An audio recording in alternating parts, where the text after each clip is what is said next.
यहाँ घंटी बजाना मना है। यहाँ मंदिर परिसर में कोई घंटियां नहीं लटकाई जाती।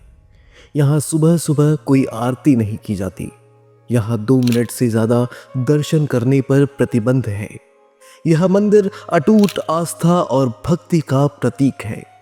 यह मंदिर कई रहस्य समेटे हुए है। यहाँ हजारों की संख्या में लोग पहुंचते हैं। भगवान श्री कृष्ण और राधा रानी से जुड़ी ये कहानी लोगों को चौंका देती है। हम बात कर रहे हैं बांके बिहारी मंदिर की। बांके बिहारी मंदिर को लेकर कहा जाता है कि यहाँ श्रद्धालुओं को टुकड़ों में दर्शन कराया जाता है। बांके बिहारी जी के आगे बार बार पर्दा डाला जाता है। ऐसा क्यों होता है, वीडियो में हम आपको सब बताएंगे। उससे पहले TNF एस्ट्रो चैनल को लाइक कीजिए और सब्सक्राइब करना न भूलें। बांके बिहारी की मूर्ति को अगर आप ध्यान से देखेंगे तो पाएंगे कि राधा कृष्ण का एक ही मिला जुला स्वरूप है। यानी बांके बिहारी की मूर्ति में आधा चेहरा राधा रानी का है तो आधा भगवान श्री कृष्ण का। बांके बिहारी मंदिर में भगवान श्री कृष्ण की काले रंग की मूर्ति विराजमान है।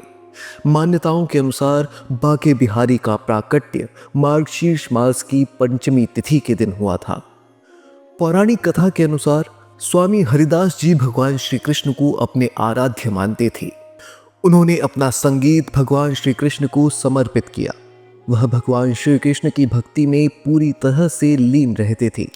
वह भगवान श्री कृष्ण की रासलीला स्थल निधिवन में बैठकर भक्ति गीत गाते थे। जब भी हरिदास पूरी भक्ति में लीन रहते थे तब भगवान श्री कृष्ण को हरिदास जी दर्शन देते थे। एक दिन हरिदास जी के शिष्य ने उन्हें कहा कि हम सभी भगवान श्री कृष्ण और राधा रानी के दर्शन करना चाहते हैं। इसके बाद हरिदास जी अपने शिष्यों की भावनाओं को ध्यान में रखते हुए भजन गाने लगे। कुछ देर बाद भगवान श्री कृष्ण और राधा रानी ने उन्हें दर्शन दिया। उन्होंने भगवान श्री कृष्ण और राधा रानी से अपने भक्तों की इच्छा को पूरी करने की बात कही। तब भगवान श्री कृष्ण ने और राधा रानी ने उनसे उन्हीं स्वरूप में वहां ठहरने की बात कही। उस पर हरिदास जी ने कहा, हे प्रभु, मैं तो एक संत हूं, मैं आपको तो जैसे तैसे रख ही लूंगा, लेकिन राधा रानी को कैसे रख पाऊंगा? उनके लिए रोजाना नए आभूषण और वस्त्र कहां से लाऊंगा? हरिदास जी के ऐसे वचन सुनकर भगवान श्री कृष्ण मुस्कुराने लगे और तभी राधा कृष्ण एकाकार होकर विग्रह रूप में प्रकट हुए। स्वामी हरिदास जी ने उस मूर्ति का नाम बांके बिहारी रख दिया। बांके बिहारी राधा कृष्ण का ही एकाकार स्वरूप है। यानी बांके बिहारी मंदिर में जो मूर्ति है उनमें श्री कृष्ण और राधा रानी दोनों के ही प्राणों का वास है।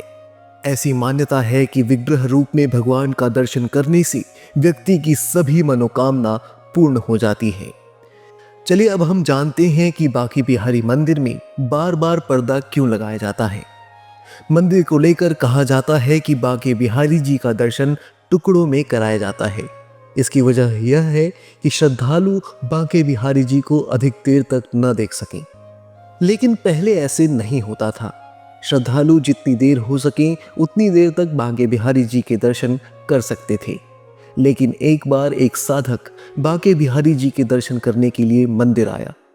तब वह अधिक देर तक बहुत प्रेम से और मन लगाकर बांके बिहारी जी के दर्शन करने लगा।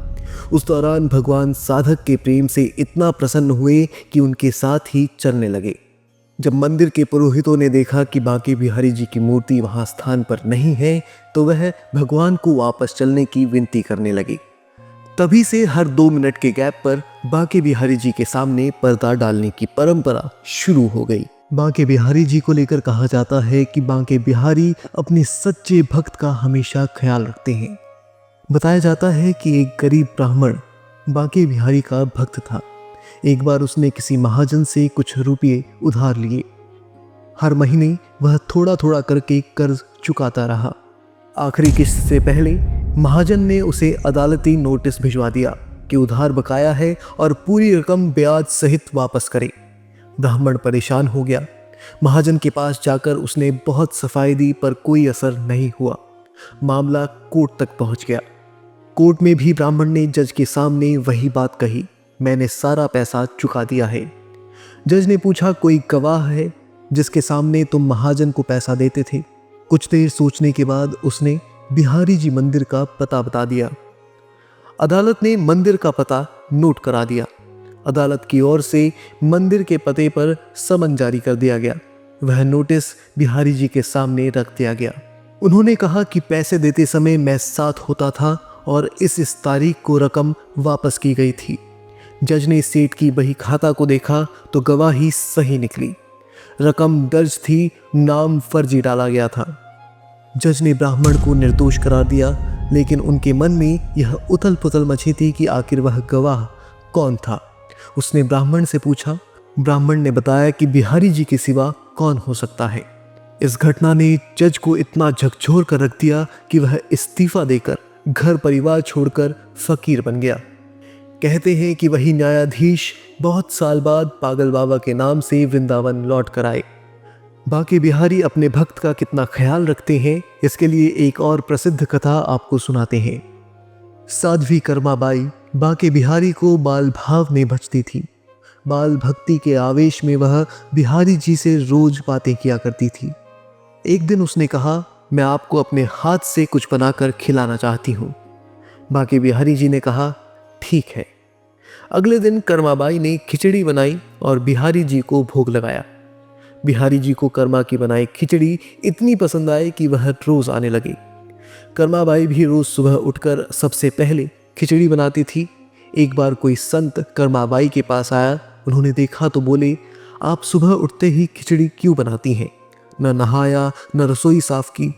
अगले दिन कर्माबाई ने वैसा ही किया। जैसे ही सुबह हुई, भगवान आए और बोले, माँ खिचड़ी लाओ। कर्माबाई ने कहा, अभी मैं स्नान कर रही हूँ, थोड़ा रुको। थोड़ी देर बाद भगवान ने आवाज लगाई, जल्दी कर्मा, मंदिर के कपाट खुल जाएंगे, मुझे जाना है। मगर कर्मा ने संत के बताए अनुसार स्नान ध्यान किया, तब खिचड़ी बनाई। भगवान ने इतनी जल्दी जल्दी खिचड़ी खाई और बिना पानी पिए निकल गई। जैसे ही मंदिर के कपाट पुजारियों ने खोले तो देखा कि भगवान के मुख पर खिचड़ी लगी हुई है। वह बोले, प्रभु यह खिचड़ी मुख पर कैसे लग गई? भगवान ने सारा वाकया सुनाया और पुजारी से बोले कि कहना कि नियम धर्म सिर्फ संतों के लिए है। वह तो पहले की तरह ही भोजन बनाए। अगले दिन से उसी तरह खिचड़ी बनने लग गई। कर्माबाई के निधन पर भगवान बहुत रोई। वह कहने लगे, मुझे खिचड़ी कौन खिलाएगा? इसके बाद व्यवस्था बनी कि सबसे पहले खिचड़ी का भोग लगाया जाएगा। बांके बिहारी जी को लेकर एक और कथा मशहूर है। कथा के अनुसार मंदिर के पुजारी हर शाम पूजा के बाद बांके बिहारी जी के बिस्तर के नीचे 4 लड्डू रख दिया करते थे, ताकि रात को भूख लग जाए तो बिहारी जी को भूखा न रहना पड़े। एक रात जल्दबाजी में पुजारी जी लड्डू रखना भूल गए। भगवान को रात को भूख लगी और बांके बिहारी दुकान पर चले गए। बांके बिहारी जी ने दुकानदार को कहा, भाई मुझे लड्डू दे दो। दुकानदार ने कहा, लड्डू नहीं है। बांके बिहारी जी ने कहा, क्यों झूठ बोलते हो? 4 लड्डू तो बचे हुए हैं, वही दे दो। दुकानदार ने वो लड्डू दे दिए और जब पैसे मांगे तब बांके बिहारी जी ने अपना कंगन उन्हें दे दिया और वहां से भाग गए। अगली सुबह जब मंदिर के कपाट खुले तो उनके एक हाथ में कंगन नहीं था और यह बात आसपास में फैल गई। दुकानदार ने जब यह जाना तो कंगन लेकर वह मंदिर पहुंच गया और सभी बातें उसने विस्तार से बताई। कहते हैं कि इसके बाद दुकानदार भाव विभोर होकर बांके बिहारी जी की भक्ति में लीन हो गया। बांके बिहारी मंदिर को लेकर कहा जाता है कि यह दुनिया का पहला ऐसा मंदिर है जहां मंदिर परिसर में कोई घंटी नहीं है। इसको लेकर तर्क यह दिया जाता है कि बांके बिहारी मंदिर में भगवान श्री कृष्ण का बाल स्वरूप स्थापित है। इसका अर्थ है कि वे बच्चे की तरह विराजमान हैं और ऐसे में घंटियों के बजने से वह चौंक सकते हैं और परेशान भी हो सकते हैं। जैसा एक बच्चा तेज आवाज से डर जाता है या परेशान हो जाता है, इसी कारण बांके बिहारी मंदिर में घंटियां नहीं बजाई जाती हैं। मंदिर में बांके बिहारी जी के बाल स्वरूप और बाल स्वभाव को ध्यान में रखा गया है, जिस कारण मंदिर में न तो घंटियां होती है और न ही आरती के समय थाली या कोई तेज आवाज वाली चीज बजाई जाती है। पूरी दुनिया में जितने भी राधा कृष्ण के मंदिर हैं, वहां भगवान श्री कृष्ण के हाथ में बांसुरी जरूर होती है, लेकिन बांके बिहारी जी का यह रहस्यमय मंदिर ऐसा है जहां यह उपस्थित नहीं है। कहा जाता है कि बांसुरी के बिना श्री कृष्ण अधूरे हैं, लेकिन बांके बिहारी के हाथ में बांसुरी नहीं है, क्योंकि उनके उपासकों का यह मानना है कि बांके बिहारी जी के हाथ बहुत कोमल हैं। ऐसे में उनके वो कोमल हाथ रोजाना बांसुरी धारण नहीं कर सकते हैं। बिहारी जी को केवल शरद पूर्णिमा के दिन ही साल में एक बार बांसुरी धारण करवाया जाता है।